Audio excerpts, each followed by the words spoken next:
નમસ્કાર દર્શક મિત્રો, મહામંથન મંતવ્ય ન્યૂઝમાં આપનું સ્વાગત છે। બોટાદમાં એક 17 વર્ષીય સગીરને ચોરીની આશંકાએ બોટાદ પોલીસ દ્વારા જે ઢોર માર મારવામાં આવ્યો તેના કારણે અમદાવાદના ઝાયડસ હોસ્પિટલમાં હાલ આ સગીર સારવાર લઈ રહ્યો છે। આને કારણે પોલીસની કામગીરી સામે સવાલ ઉઠી રહ્યા છે। રીઢો ગુનેગાર સાથે વર્તન ના થાય તે પ્રકારનું વર્તન એક સગીર સાથે પોલીસ દ્વારા કરવામાં આવ્યો છે। જે રીતે પોલીસે માનવતા નેવે મૂકીને આ કામગીરી કરી છે તેના કારણે આજે સમગ્ર ગુજરાતની પોલીસ અમુક પોલીસ કર્મચારીઓના કૃત્યને કારણે બદનામ થઈ રહી છે। પોલીસ ડિપાર્ટમેન્ટમાં કેટલાક સારા પોલીસ કર્મચારીઓ અને અધિકારીઓ છે કે દિવસ રાત લોકો માટે મહેનત કરી રહ્યા છે, સારા કામો કરી રહ્યા છે, પરંતુ અમુક પોલીસ અધિકારીઓ અને કર્મચારીઓના કારણે તેમની પણ છબી ખરડાઈ રહી છે અને આખા ડિપાર્ટમેન્ટને બદનામી સહન કરવી પડી રહી છે। બોટાદ પોલીસ આ દિવસોમાં વિવાદોમાં છે અને આ મામલે બોટાદ પોલીસ કર્મચારીઓ સામે ગુનો નોંધવા માટે માંગ પણ ઉઠી છે અને આ ઘટનાને લઈને વડગામના કોંગ્રેસના ધારાસભ્ય જિગ્નેશ મેવાણી ફરી એકવાર મેદાને આવ્યા છે। આજે તેઓ ઝાયડસ ખાતે જે 17 વર્ષીય સગીરને માર મારવામાં આવ્યો છે તે પીડિતને મળવા માટે પહોંચ્યા હતા। ત્યારબાદ તેમના પરિવારજનો સાથે પણ વાતચીત કરી છે ત્યારે તેમણે ફરી ગંભીર આરોપો કરવાની શરૂઆત કરતા શું આક્રોશ વ્યક્ત કર્યો તે સાંભળો। યુવક છે તેને પોલીસ દ્વારા ઢોર માર મારવાનો આરોપ છે અને તમે પીડિત અને એમના પરિવારજનની પર અત્યારે મોટા જેના મા બાપ પણ નથી, મા બાપ વગરનો દીકરો અને કદાચ એણે ચોરી કરી હશે એવી શંકાના આધારે દિવસો સુધી બોટાદ પોલીસ 17 વર્ષના આર્યન નામના એક યુવાનને, એક કિશોરને જાણે ગેંગસ્ટર હોય, કોઈ બહુ જ મોટો ક્રિમિનલ હોય એવી ક્રૂરતા આચરીને મારે એ આર્યનને હું હમણાં મળીને આવ્યો। એની પરિસ્થિતિ બહુ જ ખરાબ મને લાગી। એની કિડનીને ગંભીર નુકસાન થયું છે। એને કહ્યું કે જિગ્નેશભાઈ આખી રાત 4-5 દિવસ સુધી આખી રાત મને માર્યો છે। મને કીધું ચોરીનો ગુનો કબૂલ કર કે મેં ચોરી નથી કરી, કે મારા બંને પગ દોરડાથી બાંધી બંને પગ પહોળા કરીને ખતરનાક ગુંડાઓને પોલીસ ક્રાઇમ બ્રાન્ચની કસ્ટડીમાં મારતી હોય, 3rd ડિગ્રી ટોર્ચર આપતી હોય એવું 3rd ડિગ્રી ટોર્ચર બોટાદ પોલીસે આ 16 વર્ષના આર્યન નામના આપણા ગુજરાતના દીકરાને આપ્યું। એના ગુપ્તાંગ વિશે બહુ ગંદી, મીડિયા સમક્ષ ન કહી શકાય, ધાર્મિક લાગણી ઉશ્કેરાય એવી બહુ જ ગંદા પ્રકારની કોમેન્ટ્સ કરી।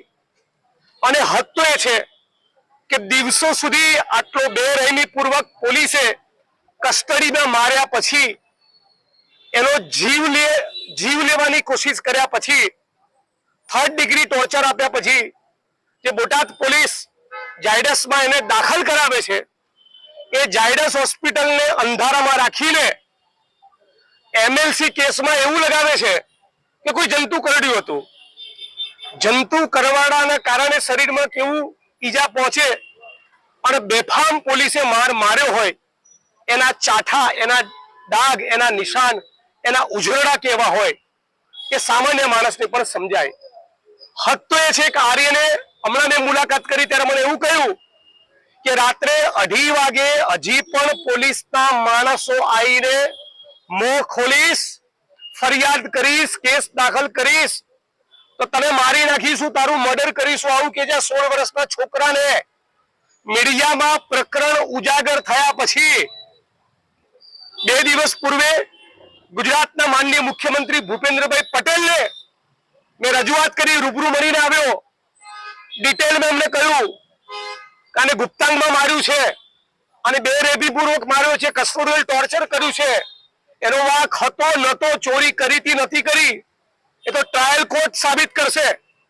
પણ આવી રીતે 17 વર્ષના માસૂમ યુવાનને જે બોટાદની પોલીસ, ગુજરાતની પોલીસ આવી રીતે બેફામ મારે છે, એમની ચરબી નેતાઓ, ભ્રષ્ટ અધિકારીઓ અને પૂંજીપતિ કોર્પોરેટ કંપનીના માલિકોની સામે ચરબી કેમ નથી દેખાડતા એ પણ મને સવાલ થઈ રહ્યો છે।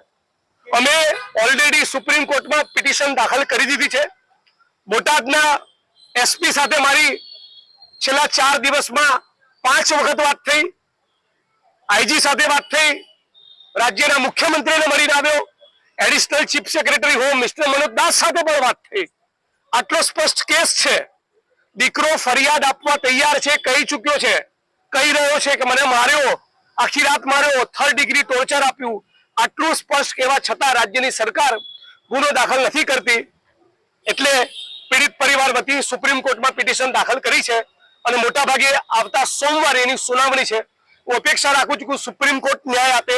હું ઈચ્છું છું કે સુપ્રીમ કોર્ટના સુપરવિઝન અને મોનિટરિંગ હેઠળ એક એસઆઈટી નું ગઠન થાય અને જે પણ કસૂરવાર પોલીસ કર્મીઓ છે એની સામે એફઆઈઆર નોંધી સસ્પેન્ડ કરી જેલના સળિયા પાછળ મોકલી એમના પણ રિમાન્ડ માંગવામાં આવે તો અમને કદાચ ખબર પડે કે ગુજરાતના કે દેશના કોઈ ગરીબ માણસને જે દીકરો અનાથ જેવો છે, અનાથ તો નહીં કહું, એની બહેનો છે, બીજા સગા છે, માફ કરજો, પણ જે દીકરાના મા બાપ નથી એવા દીકરાને આવી રીતે બેફામ જે પોલીસે માર્યો એ પોલીસને આકરી સજા થવી જોઈએ, જેથી ફરી ગુજરાતમાં આવું કોઈ કરવાની, આવા કૃત્યને અંજામ આપવાની કોઈ હિંમત ના કરે. તેના ઘરેથી પણ 50,000 રૂપિયા લઈ જવાની છોકરાએ કબૂલાત કરી છે અને એના પરિવારવાળાનો આક્ષેપ છે કે ઘરે આવીને પણ પોલીસ પૈસા પણ લઈ ગઈ છે અને ઘરે પણ બિલકુલ. તો પોલીસની સામે આમાં લૂંટનો કેસ દાખલ થવો જોઈએ.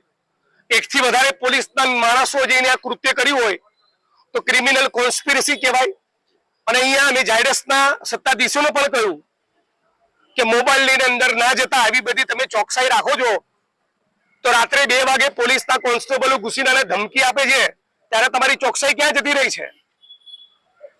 ઝાયડસની ક્રેડિબિલિટી પર પણ સવાલ ઉભો થશે. આમાં આવી કોર્પોરેટ હોસ્પિટલો જે ગરીબ માણસોને અહીંયા એડમિટ કર્યા હોય એના સ્વજનો કે મીડિયાનો કોઈ માણસ બાઇટ ના લઈ જાય પીડિતની, કોઈ વિડીયો બનાવીને લે, એની તકેદારીનું ધ્યાન રાખે છે. તો એ ધ્યાન રાખો, તમારા હોસ્પિટલના પેશન્ટને બોટાદ પોલીસ તો માણસ રાત્રે 2 વાગે આવીને 2:30 વાગે આવીને તારું મર્ડર કરી નાખીશું આવી ધમકી કેમ આપી જાય છે? ત્યારે તમારી સુરક્ષા ક્યાં હોય છે? એટલે ઝાયડસના પંકજ પટેલને પણ હું મીડિયાના માધ્યમથી કહેવા માંગુ છું તો અહીંયા તમે કડક સૂચના આપો અને આની પર એક ઇન્વેસ્ટિગેશન કરાવો કે આટલો બધો છોકરાને માર્યો છે, કસ્ટોડિયલ ટોર્ચરનો ભોગ બન્યો છે, તો ઝાયડસના એમએલસી રિપોર્ટમાં જંતુ કરડ્યું આવો બનાવટી દસ્તાવેજ કેમ ક્રિએટ કરવામાં આવ્યો? જિગ્નેશભાઈ, આમ સગીર બાળક છે તો જુવેનાઇલ બાબતે એના ઉપર કાર્યવાહી થાય. બિલકુલ. પહેલા તો જ્યુવેનાઇલ એક્ટ થી લઈને લાગુ પડતી તમામ કલમો હેઠળ ગુનો દાખલ થવો જોઈએ. આજે ઘટનાના આટલા બધા દિવસ થયા, સતત મીડિયા આ મુદ્દે ઉપાડી રહ્યું છે, હું બોલી રહ્યો છું, સીએમ ને મળીને આવ્યો, રાજ્યના એડિશનલ ચીફ સેક્રેટરી હોમ સાથે વાત કરી, એના પછી બોટાદ પોલીસ એની રાહ જુએ છે, કોલોડીમાં ગોળ ભાગવો છે, પોલીસ વાળાઓને બચાવવા છે, એ નહીં થવા દઈએ. હજી સુધી ગુનો નોંધાયો નથી ને ધરપકડ પણ કરી નથી. એસપી કે તપાસ સોંપી દીધી તો તપાસ આમાં તો તપાસ તો સોંપવી જ પડે ને. તપાસ સોંપવાની વાત નથી, એફઆઈઆર કરો ને. કોગ્નિઝેબલ ઓફેન્સ ડિસ્ક્લોઝ થતો હોય એટલે સુપ્રીમ કોર્ટની ગાઈડલાઈન પ્રમાણે એફઆઈઆર ઇઝ અ મસ્ટ. ગુનો દાખલ કરવો જ પડે, ફરજિયાત છે. બોટાદ પોલીસ ગુનો દાખલ કરીને ઉપકાર નહીં કરે, એમની બંધારણની ફરજ છે, એમની જવાબદારી છે. ગુનો દાખલ કરીને તાબડતોબ ધરપકડ કરે અને દાખલો બેસાડે કે ફરી આપણા ગુજરાતમાં કોઈ આર્યન સાથે આવી ઘટના ન બને. આ કિસ્સામાં એવું પણ જોવા મળ્યું છે કે આ હોસ્પિટલનું બિલ પણ જે મોડાસા પોલીસ ભરી રહી છે, તો તેના બોટાદ પોલીસ કેમ એનું બિલ ભરી રહી છે? ચોર કી દાઢી મેં તિનકા, એમણે ખોટું કર્યું છે એટલે પાપ છુપાવવા માટે ધંધા કરી રહ્યા છે. કદાચ આવું કરીને પીડિત પરિવારની સહાનુભૂતિ જીતવા માંગતા હોય. અને એ જ 2 પોલીસ કર્મીઓને ચોકીદારીમાં રાખ્યા હતા જે માર માર્યો છે. જે માર મારનારા પોલીસ કર્મીઓ છે એમને અહીંયા ચોકીદારીમાં મૂક્યા છે. કદાચ એ ધમકી આપવાની વાત આર્યને કરી કે રાત્રે 2:30 વાગે આવીને એક પોલીસ તો કોન્સ્ટેબલ ધમકી આપી ગયો કે પોલીસ ફરિયાદ કરીશ તો તારું મર્ડર કરી નાખીશું, તારે છોડીશું નહીં. આ ફરિયાદ આપનારો માણસ, આ ફરિયાદ જે આર્યને કરી જે પોલીસ કર્મીની વિરુદ્ધમાં, એ કદાચ આ લોકો જ હશે. આપણે સાંભળ્યા હતા વડગામના કોંગ્રેસના ધારાસભ્ય જિગ્નેશ મેવાણી. તેમનો ગુસ્સો 7મા આસમાને જોવા મળી રહ્યો છે ને જે આખો ઘટનાક્રમ હતો, પહેલા દિવસે તેમના વિધાનસભામાં મુદ્દો ઉઠાવ્યો હતો, મુખ્યમંત્રીને રૂબરૂ રજૂઆત કરી હતી. એટલું જ નહીં, ગૃહ સચિવ સાથે જ આ સિસ્ટમ સાથે સંકળાયેલા તમામ લોકોને તેમણે રજૂઆત કરી છે. પણ અત્યાર આજ દિન સુધી પોલીસ કર્મચારીઓ સામે ગુનો નોંધાતા અનેક પ્રકારના સવાલો ઉઠી રહ્યા છે. જોવાનું રહ્યું કે આ અહેવાલો બાદ બોટાદ પોલીસ દ્વારા કોઈ કડક હાથે કાર્યવાહી કરવામાં આવે છે.